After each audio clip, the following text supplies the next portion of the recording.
across South Africa and also the many territories beyond our borders that are watching via DSTV channel 404. A very warm welcome to you. You are watching the latest in the series of New Age Business Briefings brought to you by the SABC and today sponsored by JIC Mining Services. And Leanne, as you rightly said, our guest today is the Premier of the Eastern Cape Province, Ms. Noxolo Kiviet, and I'll be introducing the other MECs that are joining her on the podium to have this conversation about this province. A short while ago, the 21st of February, she delivered the State of the Province address and spoke at length about the 20 years of democracy and the progress that's been made in the province. And also we hope to unpack with her the plans for the future. And I've got to tell you that this is a province that's steeped in history. When you think about some of the leaders that have come through over time, names such as Nelson Mandela, Govan Mbeki, Thabo Mbeki, Robert Sobukwe, just to name a few. So a lot of history in this part of the world. And it is a province that's sadly been challenged as well in various areas, but also has enjoyed a number of successes, and we'll hear about all of those. But you at home could be very much a part of this conversation using our Twitter handles, hashtag TNABizBrief or at Morning Live SABC. And don't forget, some of the issues that this province is facing are probably issues that you're facing as well. So let's have a chat about what's happening here. It could be something that translates to you. But let me introduce our guests. And let's start this conversation in earnest as we say a very warm welcome to the Premier of the Eastern Cape, the Honourable Premier, Ms. Noxolo Kiviet. Thank you very much for joining us and welcome to the programme. Thank you, Peter. Good morning to the viewers at home, to our extinguished guests here, to everybody watching the programme. Good morning to you all. Thank you so much, Premier. And next to you is the MEC for Economic Development and Environmental Affairs, MEC Jonas. Thank you very much for joining us. Welcome to the program. Next to you is the MEC for Sports, Recreation, Arts and Culture, MEC Xoliswe Tom. Thank you very much for joining us. Welcome. Next to you, the MEC for Local Government and Traditional Affairs, MEC Mlibo Goboshiane. Thank you very much indeed. Welcome to the program. And next to you is the man who holds the purse strings, as it were, Treasury and Planning, MEC Pumulo Mazuale. Thank you very much for joining us and welcome to the program. And I believe also you're the provincial chairperson of the ANC as well. So you're wearing a couple of hats, so we'll have a chat about that. Right, to all of you, thank you for joining us, and let's talk about the State of the Province. Premier, on the 21st, you delivered your State of the Province address. What would you say was the overarching message, theme? What was most significant about your State of the Province address? Thank you, Peter. Peter, it goes without saying that indeed the Eastern Cape, this year, 20 years on, is a better place to be for anyone. And therefore that marked it's a post where we are marking the 20 years of freedom, the end of this current term, but as well is the time where we're celebrating the gains made by the ANC in government in the Eastern Cape. Indeed, as you would know, we come from afar. But most significantly, we held that State of the Province address just after 2 months after laying to rest our own icon as the province. You would understand that we laid the old man on the 15th of December.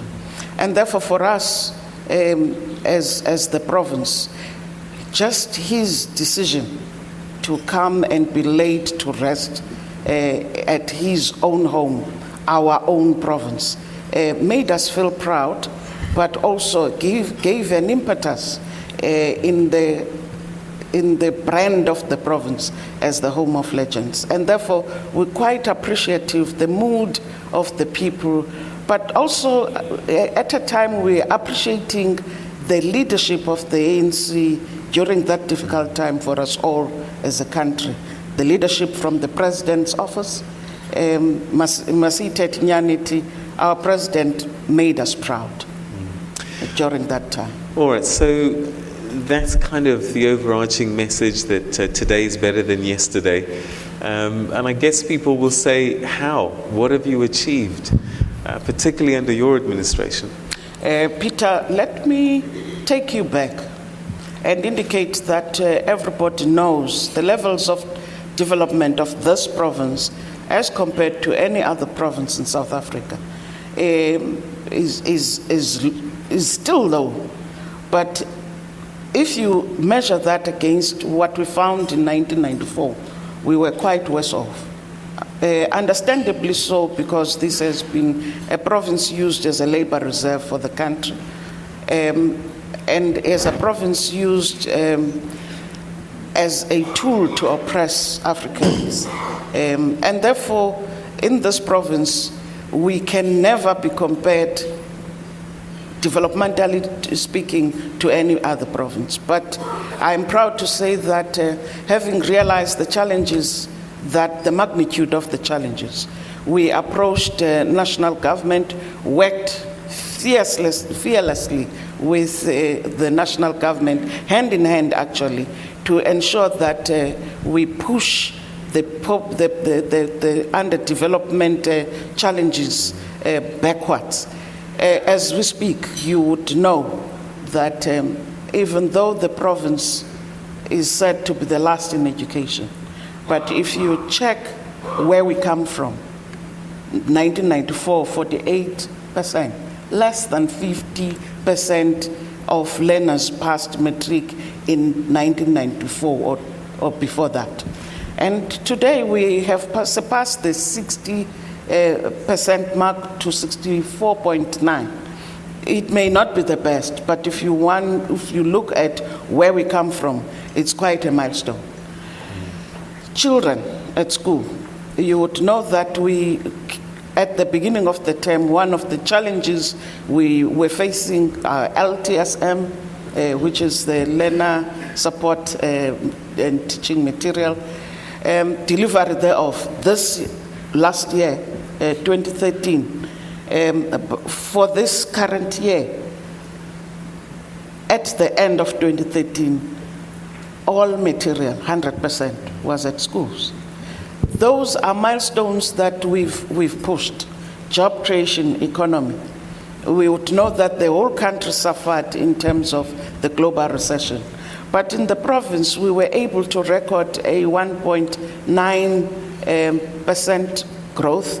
You may say it's marginal, but if you compare it against what has been happening nationally, it's quite a milestone, especially in the context that we were rigorous in our approach to save jobs that were threatened at the time. We give details in the speech, the factors where we intervened as government and made sure that people do not lose the jobs they already have. Instead, we made measures, we created an environment where people still were able to get jobs. Albeit, you would say EPWP are not decent jobs, but they make people put food on the table. And we far surpassed our targets in that respect. Go to health, see what is happening in our hospitals. A number of them, especially in your former Transkei, which is an area which had a lot of dilapidated hospitals. Infrastructure development in that part of the country, you go to the very Tata airport. We were able to use that airport to welcome our guests during the funeral because we've made it to be a working institution. We're busy now finalizing or finishing off the work that we started there. Go to the roads in the province. You would find east, west, south, and north. There's road works taking place. That is an investment in infrastructure that is intended to change the face of this province for the better. Now, if anybody claims we are not doing anything, please, they must tell me, what is it that we have not done? All right, I'm sure that we'll get a few people, but thank you so much for sharing your thoughts with us, your opening thoughts. MEC Jonas, I guess you have really tough department to manage, because at the end of the day, it's where you are that stimulating the economy, where jobs are going to be created. A lot of these projects that the Premier has talked about really need to happen. What is the state of play in terms of the economy? We know that the automotive sector is a hub, has been an important part of this economy. That is something you want to continue growing, but I guess diversity is also another important thing. Thank you very much. Just to underscore the point made by the Premier, if you look at, compare our figures in 2008, employment figures, and what we have now, in between, I think during the crisis we lost about 100,000 jobs. But I think we have been able to recover those jobs over the period. We're probably back to where we were in 2008, and there are signs that we're building jobs in our economy very strongly. So I'm saying that I think I concur with the Premier. There's a definite sense that we're moving forward. With regards to the automotive sector... Can I just give you this? There's a problem with your mic. With regards to the automotive sector, again, it remains the central feature of our provincial economy. And I think we also have huge plans to grow the supplier industry to the sector. And we have huge investment in that regard and huge targets for employment. But the second part, I think, to grow that is also to increase our skills base within the sector. We are in the process of constructing and establishing a skills academy for the auto sector and for the engineering sector to support our manufacturing activities and the growth. But secondly, I think in diversifying the economy of the province, we have set ourselves a target of making the Eastern Cape the energy hub of South Africa. And part of that included the following projects. One has been a focus on renewable energy. Over the last 5 years, we've been able to score about 21 billion worth of investment in that sector. 7 billion of that is in local content, meaning that local entrepreneurs, local industry will benefit from that. We've also, on the back of that, started a program of industrialization, where we ensure that the componentry required for the renewable energy is manufactured in the Eastern Cape. We also started a program where we, in Kucha, where we actually developed a power station, a gas power station. And that project is already under construction. And we will actually continue to intensify the efforts to ensure that the Eastern Cape is the center. Lastly, I think agriculture is going to be the mainstay of the provincial economy. In this regard, I think we have to ensure that we improve the scale, quality of smallholder farmers, their products, but also ensure that their support systems are increased and strengthened. Equally, we have to ensure that we broaden our efforts to support commercial agriculture. At the moment, I think agriculture is growing very well, in the province. We can tell that around fruits, we have probably employment close to 30,000 currently as we speak, and there are projections that we'll be able to grow that. All right, so we're going to cut you a little bit because we're going to have a little bit of mic issues, but I'm going to go to you, MEC Tom. The Premier spoke about education in particular, as we've reached another milestone, 64% now, and given the historical 48% in the past. What has happened that's helped improve this pass rate in the province? Thank you very much, Peter. As the Eastern Cape province, we are winning in making education a societal matter, because it has always been said that it's not just for teachers and students. Parents must be involved, the whole community must be involved. And we are working with different stakeholders, like your traditional leaders, your religious leaders, communities, the tertiary institutions in the province, like your University of Fort Hare is closer to us. And we are hoping that other institutions of higher learning are going to come closer to the students. What's also important is the fact that there were camps towards the end of last year where students actually put up at school and parents were involved. They were there sleeping with the kids, ensuring that kids get food so that they study 24/7. And I think this is what has made us succeed. Also, the issue of encouraging young people to read, because if you read, you gain knowledge. When you are knowledgeable, you win. So we encourage through our libraries to ensure, we encourage our students to read a lot, because you will never have knowledge without reading. But I think what's most important is for parents to be get involved. Yes, Okay. thank you. All right, we're going to unpack that a little bit more going on because as Premier says, look, it's 64% an improvement from where we're coming from, but certainly there's some issues that still need to be dealt with, and we'll try and get to the bottom of that. MEC Loboshiane, local government and traditional affairs, I guess often it's right at the rock face, the municipalities and local government, where all the action really happens. And one of the challenges that I'm seeing across the country, not particularly in your province, but everywhere, functionality and capability, governance issues in local government. What's the state of play in the Eastern Cape?